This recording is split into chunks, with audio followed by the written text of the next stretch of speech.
Assalamualaikum warahmatullahi wabarakatuh. Perkenalkan, nama saya Rizka Andriani. Saya dari PGSD Unit 2 semester 5, yang dimana tujuan saya untuk membuat video ini adalah untuk memenuhi salah satu tugas mata kuliah, yaitu pembelajaran bahasa dan sastra SD kelas tinggi, yang dimana saya akan membawakan materi yaitu strategi pembelajaran sastra secara ekspresif dan respektif. Nah, di sini ibu mau tanya nih, apa kabar anak-anak ibu semua? Iya, baik. Nah, gimana hari-harinya semalam? Menyenangkan bukan? Nah, ibu mau tanya nih, siapa yang gak hadir? Oh, hadir semua. Nah, gimana liburannya? Oh, ada yang jalan-jalan ya bersama keluarganya. Iya. Yang gak jalan-jalan ngapain nih? Oh, bantu ibu. Nah, di sini kita langsung saja memasuki pembelajarannya, yaitu ibu akan menjelaskan apa itu hakikat pembelajaran sastra. Yang dimana ibu akan menjelaskan dan anak-anak akan menyimak apa yang akan ibu jelaskan ya. Iya. Dan di sini ibu akan mulai saja, yaitu hakikat pembelajaran sastra. Belajar sastra berarti menghargai manusia dan nilai-nilai kemanusiaan. Penghargaan terhadap hasil cipta manusia dalam pembelajaran sastra disebut sebagai apresiasi terhadap hasil karya sastra atau apresiasi sastra. Pembelajaran sastra merupakan pembelajaran kognitif dan efektif yang bertujuan untuk meningkatkan sikap kepekaan siswa terhadap karya sastra. Pembelajaran sastra haruslah dapat menunjang pembelajaran bahasa Indonesia pada umumnya. Para siswa harus dapat dibangkitkan minat agar mampu memahami karya sastra di Indonesia. Teori sastra hendaklah juga diajarkan untuk melengkapi pengetahuan siswa mengenai kesastraan. Titik berat pembelajaran sastra ialah memperkenalkan kepada karya sastra Indonesia siswa-siswa yang harus membaca puisi, drama, novel, dan sebagainya. Karya sastra yang lain, yaitu baik karya sastra yang lama maupun karya sastra yang baru. Dengan demikian, siswa diharapkan mampu menghayati karya sastra tersebut hingga menunjukkan pengertian, penghargaan, kepekaan pemikiran kritis, dan kepekaan perasaan terhadap cita rasa karya sastra. Nah, selain itu, pembelajaran sastra juga mempunyai peranan dalam rangka membentuk karakter siswa dan menumbuhkan kepekaan rasa. Pembelajaran sastra di sekolah sangatlah penting karena bertujuan untuk mengembangkan pembelajaran dan mencerdaskan siswa. Sastra memberikan wawasan yang luas, mempelajari karya sastra, sejarah sastra, berekspresi sastra. Selain itu, sastra juga mempelajari teori-teori sastra, juga dituntut untuk melakukan aktivitas. Nah, yang selanjutnya ibu akan menjelaskan yaitu langkah-langkah pembelajaran sastra ekspresif. Dalam pembelajaran sastra ekspresif ada berkaitan dengan karya sastra dan penghargaannya. Oleh karena itu, ada 3 langkah dalam pendekatan ekspresif. Langkah pertama, dalam menerapkan pendekatan ekspresif, siswa harus mengenal biografi penghargaan karya sastra yang akan dikaji. Nah, yang kedua nih, melakukan penafsiran pemahaman terhadap unsur-unsur yang dapat dalam karya sastra seperti tema, gaya bahasa, diksi, citraan, dan sebagainya. Menurut Turdov, dalam menafsirkan unsur-unsur karya sastra bisa dengan cara berekspekulasi sambil juga meraba-raba, tetapi sepenuhnya memiliki kesadaran diri. Daripada merasa memiliki pemahaman tetapi masih buta, Artinya, siswa boleh bebas melakukan penafsiran, pemahaman, unsur-unsur yang membangun sebuah karya sastra. Nah, yang selanjutnya itu yang ketiga, Ibu akan menjelaskan. Meningkatkan hasil penafsiran dengan berdasarkan tinjauan psikologis atau kewajiban pengarang dengan anggapan dasar bahwa karya sastra merupakan produk dari suatu kewajiban dan pemikiran pengarang yang berbeda pada situasi setengah sadar.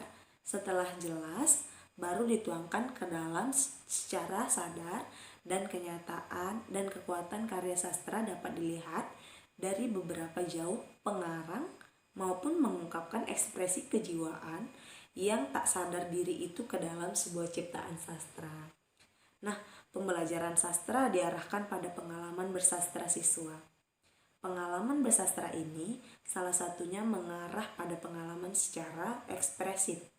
Kegiatan pembelajaran sastra yang mengarah pada apresiasi, ekspresi, dan diantaranya menulis puisi, menulis cerita, bermain peran atau drama. Yang pertama yaitu pembelajaran sastra ekspresif yang mengapresiasi puisi, yaitu dalam proses pemahaman bacaan sastra untuk anak-anak sekolah, dasar dikenal dengan 3 jenis, yaitu teknik bottom up, yang kedua teknik top down, yang ketiga model interaktif. Dari kegiatan teknik tersebut yang cocok kita gunakan untuk memahami puisi anak adalah model interaktif. Nah, yaitu pemahaman sebagai hasil decoding dengan menghubungkan skema isi yang dimiliki puisi anak-anak diciptakan melalui penggambaran things dan sings. Karena itu, dalam proses pemahamannya pun tidak dapat melepaskan dan gambaran kedua hal di atas. Sing dan puisi merupakan print out atau sistem tanda harus ditafsirkan sehingga hadir interpretasi dalam mengapresiasi ini. Pemahaman juga anak ditentukan oleh pengalaman dan pengetahuan atau skema isi yang dimilikinya. Begitupun dengan puisi, bila anak mengungkapkan sesuatu yang ada pertama kali dalam benaknya adalah gambaran sesuatu atau things, baru kemudian interpretasi dalam berbagai macam alternatif. Nah, poin pertama yaitu membaca berulang kali. Guru bisa memberikan contoh membaca puisi. Nah, sebelumnya Ibu kan sudah memberikan contoh bagaimana sih membaca puisi tersebut. Nah, bagaimana sih membaca puisi yang baik dan benar? Bagaimana sih cara kita memenggal kata dalam membaca puisi? Bagaimana kita cara menekan suara atau memainkan intonasi dalam membaca puisi? Bagaimana kita cara mengapresiasi sebuah mimik dalam membaca puisi? Misalnya, Ibu, aku tidak akan pernah ada di dunia ini jika tanpamu. Nah, begitu pula cara-cara pemenggalan bahasa dalam puisi yang lainnya. Nah, sebelumnya kan Ibu sudah memberikan contoh bagaimana nih. Nah, Ibu akan melanjutkan ke yang selanjutnya, yaitu melakukan pemenggalan dan pembubuhan kata. Yang pertama yaitu garis miring tunggal. Jika tepat tersebut diperlakukan tanda baca atau koma. Misalnya, macam yang Ibu jelaskan tadi, Ibu. Nah, di kata Ibu tersebut biasanya ada penggalan kata, sehingga kita pada saat membaca puisi, maka satu kata di bait Ibu tersebut kita harus berhenti. Nah, yang kedua yaitu 2 garis miring untuk mewakili tanda baca titik, yaitu makna atau pengertian kalimat sudah tercapai. Nah, misalnya dalam bahasa puisi tersebut, Ibu, tanpamu aku tidak berarti apa-apa. Nah, di kata tidak berarti apa-apa tersebut kan di ujung tersebut ada titik. Nah, berarti itu sudah mencapai apa yang apa dari pengertian kalimat tersebut. Nah, selanjutnya yang akan ibu jelaskan yaitu melakukan prase dengan menyisipkan atau menambahkan kata-kata yang dapat memperjelas maksud kalimat dalam puisi. Nah, yang selanjutnya menentukan makna atau kalimat yang konotatif jika ada. Yang selanjutnya yaitu menceritakan kembali isi puisi dengan kata-kata sendiri dalam bentuk prosa. Nah, yang dimana poin yang terakhir ini yaitu jika kalian sudah membaca puisi, akan tetapi ibu menyuruh kalian untuk mengulang atau membuat karangan tentang puisi yang telah kalian baca tadi, gunanya agar kalian lebih paham atau agar kalian lebih tanggap bagaimana sih isi dari puisi tersebut dan bagaimana sih perasaan yang dituangkan dalam puisi tersebut. Nah, selanjutnya ibu akan menjelaskan yaitu tentang pembelajaran sastra ekspresif dan mengapresiasi prosa dan drama, yaitu mengemukakan pendapat dua kegiatan yang dapat dilakukan dalam mengapresiasi sastra, termasuk apresiasi prosa dan drama, yaitu kegiatan yang dilakukan secara langsung dan kegiatan yang dilakukan secara tidak langsung. Nah, kegiatan apresiasi secara langsung adalah kegiatan yang berhubungan langsung dengan karya sastra, baik ke dalam teks maupun ke dalam bentuk penampilan atau performa. Kegiatan sastra adalah berdasarkan mendengarkan pembacaan puisi, mendengarkan pembacaan cerpen, serta menonton pementasan drama. Nah, pada tahun lalu kita kan mengadakan perpisahan dan kakak-kakak kalian atau pengisi-pengisi acara tersebut kan ada tuh melakukan sebuah drama yang dimana drama tersebut menceritakan tentang kisah Putri Salju. Nah, mereka yang bermain drama dan kalian yang menonton adalah sebuah pengapresiasi karya sastra. Nah, selanjutnya yaitu di berbagai tempat kegiatan yang berlangsung, sedangkan kegiatan apresiasi tidak langsung dapat dilaksanakan dalam mempelajari atau teori-teori sastra. Seperti kita sekarang, kita kan sedang belajar bagaimana sastra tersebut, kita sedang mendalami apa itu sastra, kita sedang mempelajari bagaimana sih sastra-sastra tersebut, kita sedang mempelajari apa sih jenis-jenis sastra tersebut, dan kita sedang mempelajari bagaimana sih caranya mengapresiasi, bagaimana sih caranya menghargai, bagaimana sih caranya untuk kita membuat suatu karya-karya sastra. Nah, ibu akan melanjutkan yaitu tidak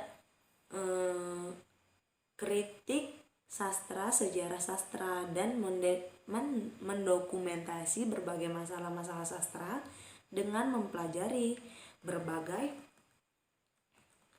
macam teori sastra. Seorang dapat mengetahui bagaimana wujud sajak, cerita atau drama, bagaimana fungsinya, bagaimana hubungan antara unsur yang satu dengan yang lainnya. Nah, yang selanjutnya yaitu yang terdapat pada dalam sastra yaitu strategi pembelajaran prosa. Poin pertama yaitu menentukan tujuan pengajaran yang akan dicapai. Yang kedua, guru menentukan cerita pendek yang dibacakan siswa. Yang ketiga, siswa membacakan dalam hati teks cerpen yang telah disediakan. Yang keempat, mendiskusikan kata-kata yang sulit. Yang kelima, memancing respon siswa dengan berbagai pertanyaan dan menceritakan kembali isi cerita dengan bahasanya sendiri. Nah, di sini poin-poinnya sudah kita lakukan sejak yang lalu, yang bagaimana poinnya yaitu sudah tercapainya kalian membaca teks sastra dan kita mendiskusikannya apa-apa saja kata-kata yang susah, dan kita juga sudah menyuruh teman-teman kita yang bersedia untuk menampilkan karya sastra tersebut dengan bahasa dan gayanya sendiri. Nah, yang selanjutnya yaitu strategi pembelajaran drama. Poin pertama adalah menentukan tujuan pengajar yang akan dicapai, mencari contoh drama yang cocok dengan kelas yang diajarkan, membacakan teks drama tersebut di dalam hati, membagi siswa dalam berkelompok, berlatih menjiwai peran, memerankan drama dengan membaca teks. Guru memberikan penguatan terhadap penampilan siswa, baik dialog, penjiwaan, gaya, sikap, gerak-gerik, mimik muka, dan lain-lain. Nah, di sini kita akan melakukan yang namanya drama, sehingga ibu nanti akan membagikan kalian dalam berkelompok dan ibu akan membagikan drama apa yang akan kalian bawakan, dan ibu akan membagikan tokoh-tokoh apa saja yang akan kalian perankan. Nah, setelah ibu membagikan itu semua, kita akan berlatih selama 1 bulan ke depan, yang dimana latihannya setiap minggu itu kita adakan 3 kali, yang dimana berada pada hari Selasa, Kamis, dan Jumat, yang dimana waktunya akan ibu tentukan nanti dan akan ibu beritahukan kembali kepada kalian. Nah, yang selanjutnya yaitu apresiasi sastra secara respektif. 1. Yaitu pendekatan emotif, yang melatar belakangi lahirnya pendekatan emotif tidak lain karena karya sastra adalah satu bagian dari karya seni yang syaratnya berbagai nilai-nilai etis. Nilai etis tersebut diharapkan dapat dinikmati oleh masyarakat luas termasuk murid SD dalam berbagai media cetak dan elektronik agar mereka dapat memperoleh hiburan yang mendidik. Pendekatan emotif merupakan pendekatan yang mengarah pada pembaca yang untuk mampu menemukan dan menikmati nilai keindahan atau estetis dalam suatu karya sastra tertentu, baik dari segi bentuk maupun dari segi isi. Yaitu kaitan dengan pendekatan emotif mengemukakan bahwasannya pendekatan emotif adalah suatu pendekatan yang berusaha menemukan unsur-unsur yang mengajuk emosi atau perasaan pembaca. Ajukan emosi itu berhubungan keindahan penyajian, bentuk maupun ajukan emosi yang berhubung menarik. Sebagai contoh penerapan pendekatan emotif dalam mengapresiasi sastra anak secara respektif, kita perhatikan puisi berikut ini. Dalam termenung, aku masih menyebut namamu. Aku tuh dari ke akhir memang betul-betul.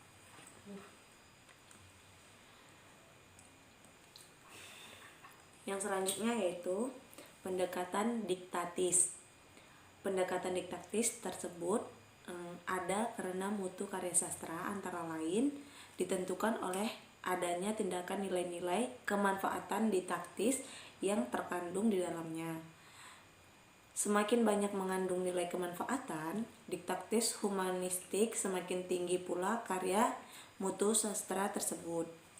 Pendekatan didaktik mengantar pembaca untuk memperoleh berbagai amanat, petuah, nasihat, ataupun pandangan keagamaan yang syarat dengan nilai-nilai yang dapat memperkaya kehidupan rohani pembaca.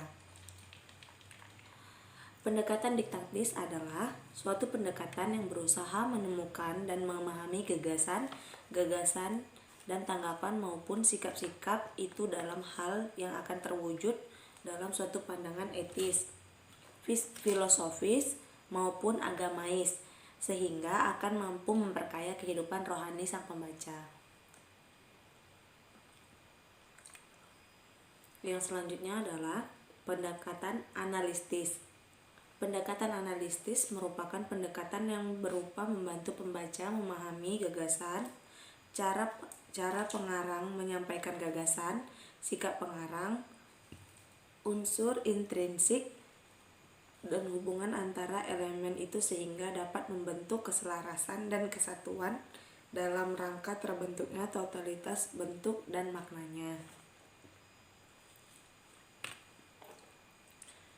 Namun demikian, penerapan pendekatan analitis dalam pembelajaran sastra di SD tidaklah berarti harus selengkap seperti yang dipaparkan di atas.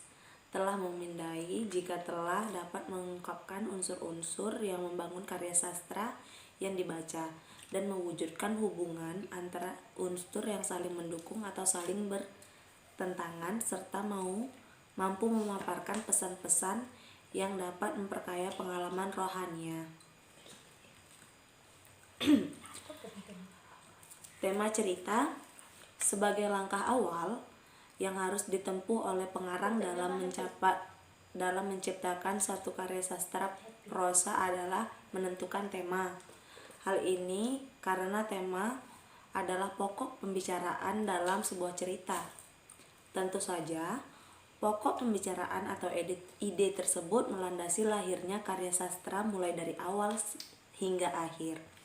Apabila kita memperhatikan dengan cermat dalam sebuah karya, suatu sastra prosa maka akan nampak pada kita dengan jelas bahwa tema tersebut akan terasa dan mewarnai karya sastra tersebut dari halaman awal hingga akhir. Yang kedua yaitu alur atau plot.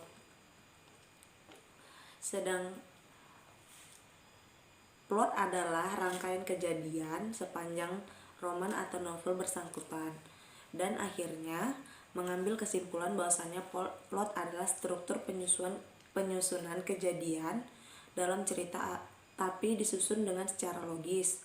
Berdasarkan kutipan tersebut, dapatlah kita menyatakan bahwasannya plot merupakan cara pengarang. Demikian yang bisa saya sampaikan.